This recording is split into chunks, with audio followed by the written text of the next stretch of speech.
میری طرف سے آپ سب کو سلام۔ آج شام ہم خدا کی قدرت پر بات کرنا چاہتے ہیں،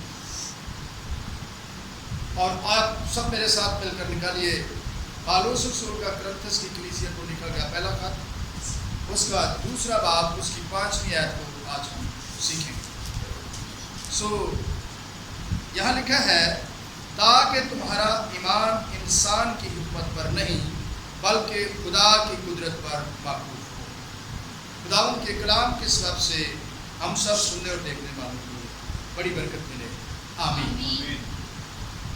مسیح میں پیارو، خدا کی قدرت جو ہے وہ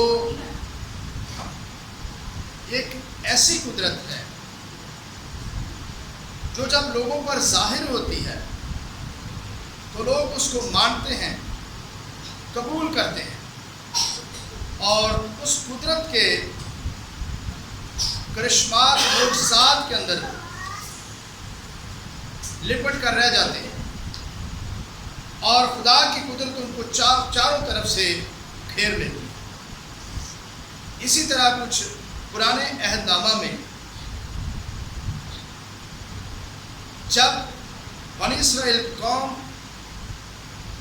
مصر کی غلامی میں تھی تو وہاں کے لوگوں پر،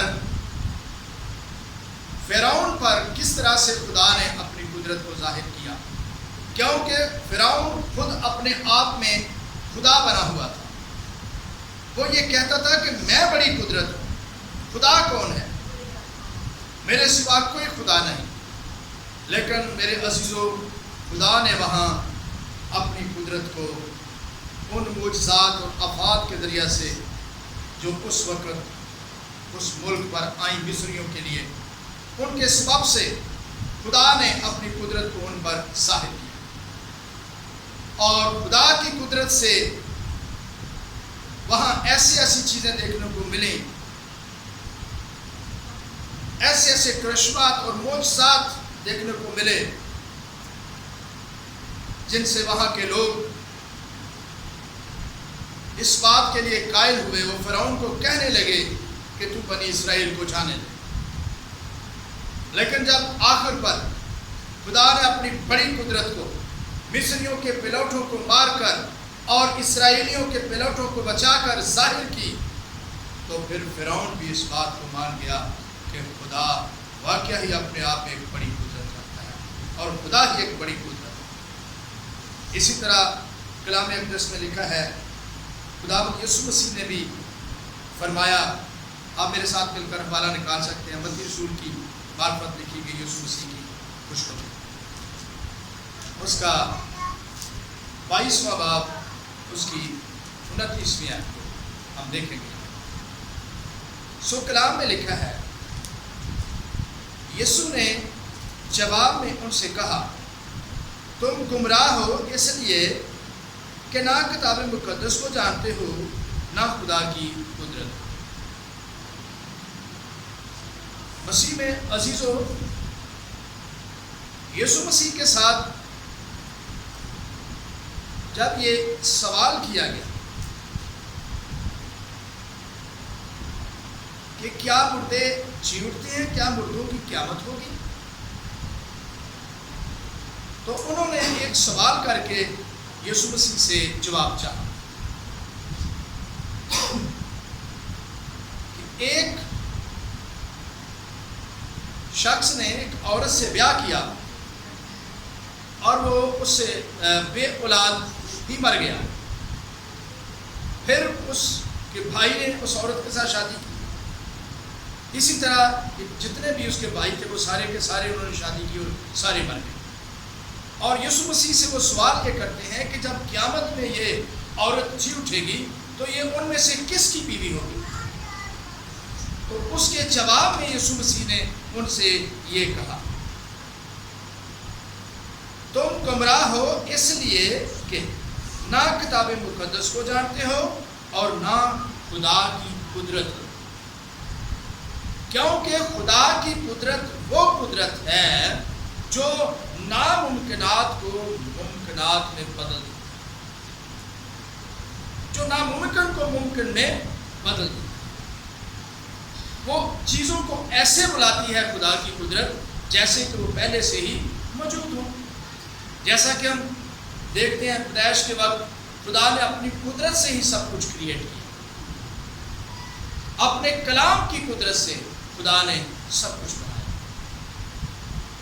اور انسان کو اپنے ہاتھ سے مٹی گوند کر بنایا اور اس کے نتنوں میں زندگی کا دم ہوگا تو جیتی چاہتا. یہ خدا کی قدرت ہے. مسیح میں عزیزو، خدا کا کلام جو ہے یہ خدا کی قدرت ہے. جب جب یہ انسانوں کی زندگیوں میں آتا ہے تو انسانوں کی زندگیوں میں خدا کے بڑے مکاشفات ملتے ہیں، بڑے بڑے بھید کھلتے ہیں لوگوں کی زندگی، اور لوگ اس بات سے بڑے حیران رہ جاتے ہیں کہ آخر یہ کیسے ہے، کیسے ممکن ہے. سو میرے عزیزوں، خدا جو اپنی قدرت میں سب سے بڑا ہے اور اپنی قدرت کے سبب سے ہی وہ ہر ایک چیز پر غالب ہے. آئیے میرے ساتھ ایک حوالہ دیکھیں.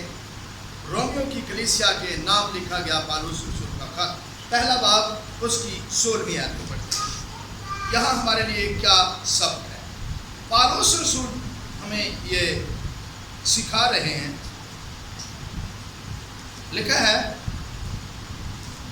کیونکہ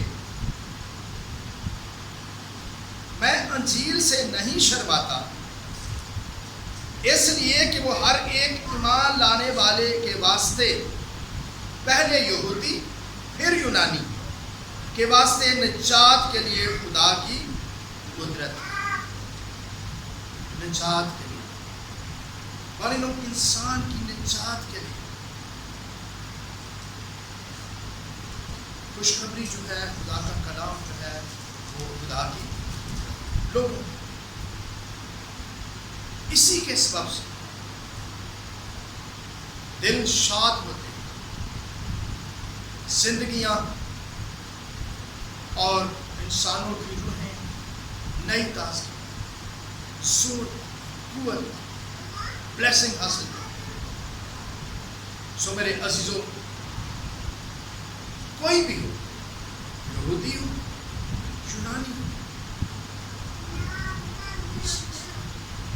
کسی بھی قوم، کسی بھی قبیلے، کسی رنگ و نسل سے کوئی انسان کیوں نہ ہو، جب وہ خدا کے کلام کی قدرت کو، جب وہ خدا کی قدرت کو سمجھنے کی کوشش کرتا ہے تو وہ خدا کی قدرت اس کے لیے نجات کا باعث بن جاتی ہے. اگر انسان خدا کی قدرت کو سمجھنے کی کوشش نہ کرے، جاننے کی کوشش نہ کرے، جیسا کہ مسیح نے کہا کہ تم نہ تو کتاب مقدس سے واقف ہو اور نہ خدا کی قدرت کو جانتے ہو، نہ کلام مقدس سے کیا ہو، واقف ہو، نہ کتاب مقدس کو جانتے ہو، نہ خدا کی قدرت. تو ہمیں چاہیے کہ ہم خدا کی قدرت کو جاننے اور سمجھنے کی کوشش کریں، اپنے آپ کو خدا کی قدرت کے حوالہ کر دیں تاکہ کلام کی سچائیاں ہماری زندگیوں میں سے لوگوں پر ظاہر ہوں.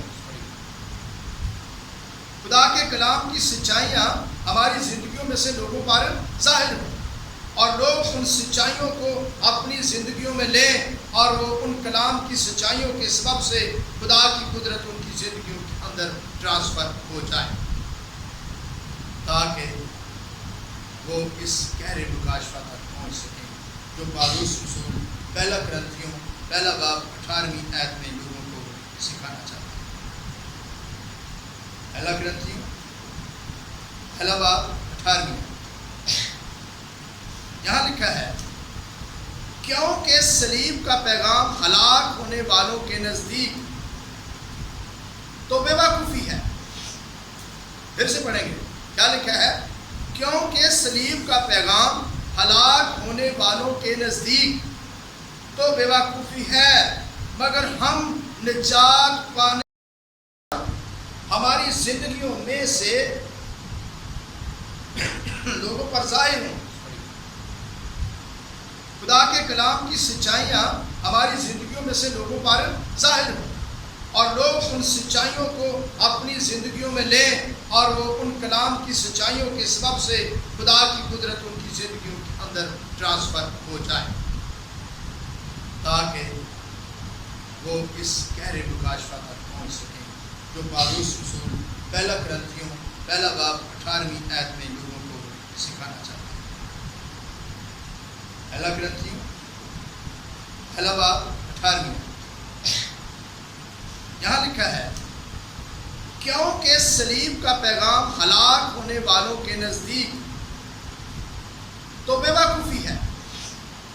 پھر سے پڑھیں گے، کیا لکھا ہے؟ کیونکہ صلیب کا پیغام ہلاک ہونے والوں کے نزدیک تو بے وقوفی ہے، مگر ہم نجات پانے والوں کے نزدیک خدا کی قدرت. ہم نجات پانے والوں کے نزدیک خدا کی قدرت، کیونکہ صلیب پر خدا کا کلمہ، خدا کا کلام، خدا کا بیٹا خداوند یسوع مسیح مصلوب ہوا ہے اور وہی لوگوں کی نجات کا باعث بنا ہے بڑی قدرت کے ساتھ. میرے عزیزو، خدا کی قدرت جب انسانوں کو گھیر لیتی ہے، اپنے ہاتھوں میں، اپنے کنٹرول میں لے لیتی ہے، تو پھر خدا کی قدرت لوگوں کے لیے وہ بہت کچھ کر سکتی ہے جس کی وہ امید کرتے ہیں. انسانوں کے نزدیک وہ چیز ہو سکتا ہے، وہ سوچتے ہوں انسان کہ یہ کیسے ہوگا. جس طرح جب فرشتے نے مقدسہ مریم کو پیغام دیا تو مقدسہ مریم نے کہا یہ کیسے ممکن ہے؟ تو فرشتہ نے اس پیغام کو جب مقدسہ مریم پر کھولا، خدا کی قدرت نے مقدسہ مریم کو چھوا تو اس نے فوراً اس کلام کو قبول کر لیا. آج ہمیں بھی خدا کی قدرت کے کلام کو قبول کرنے کی ضرورت ہے، جس نے ہمارے لیے دکھ سہ کر اپنے آپ کو صلیبی موت کے لیے پیش کر دیا تاکہ وہ ہمارے لیے بڑی قدرت بن کے ہمارے لیے نجات کا موجب ہے. تو اس لیے ہمیں چاہیے کہ ہم ان باتوں پر غور کریں. آخر میں ایک حوالہ اور، پہلے باب کی 24ویں آیت، پہلا کرنتھیوں پہلا باب 24ویں آیت کو پڑھیں گے. یہاں پر پالوس رسول ہمارے لیے ایک بڑی بات کرتے ہیں، لیکن جو بلائے ہوئے ہیں، یہودی ہوں یا یونانی، ان کے نزدیک مسیح خدا کی قدرت اور خدا کی حکمت. مسیح جو بھی کوئی بلایا ہوا ہے کسی قوم قبیلے سے ہے، اس کے نزدیک مسیح خدا کی قدرت اور خدا کی حکمت. یسوع مسیح ساری چیزوں کا مولا ہے. یسوع مسیح خدا کی وہ قدرت ہے جو کریشن کے وقت بھی خدا کے ساتھ ہو کر کام کرتی، جس نے مصر میں بھی فرعون پر اپنی قدرت ظاہر کرنے میں باپ کے ساتھ ہو کر کام کیا. اور جب وہ مجسم ہو کر آیا تو یوحنا رسول بیان کرتے ہیں کلام مجسم اور ہمارے درمیان رہا، ہم نے اس کا ایسا جلال دیکھا جیسا باپ کے لوتے. تو میرے عزیزو، یہ کلام، یہ قدرت خداوند یسوع مسیح ہے، جیسے کہ پالوس رسول نے پہلے باب کرنتھیوں پہلا باب اس کی 24ویں آیت کے اندر بیان کیا ہے. لیکن جو بلائے ہوئے ہیں، یہودی ہوں یا یونانی، ان کے نزدیک مسیح خدا کی قدرت اور خدا کی حکمت سب کچھ. جب آپ خدا سے حکمت و مکاشفہ کی علم مانگتے ہیں تو آپ کا تعلق خدا کی قدرت یعنی خدا کے بیٹے یسوع مسیح کے ساتھ اور زیادہ کرنا شروع کرتا ہے. آپ پر بڑے بڑے مکاشفات ہوتے ہیں، آپ پر حکمت کے بھید ہوتے ہیں، آپ کو دنائی ملتی ہے اور آپ خدا کے جلال میں اور زیادہ جو بلائے ہوئے ہیں اور زیادہ بڑھتے جاتے ہیں. آج کے کلام کے سبب سے ہم سب کو ہمارا خداوند بڑی برکت دے. God bless you.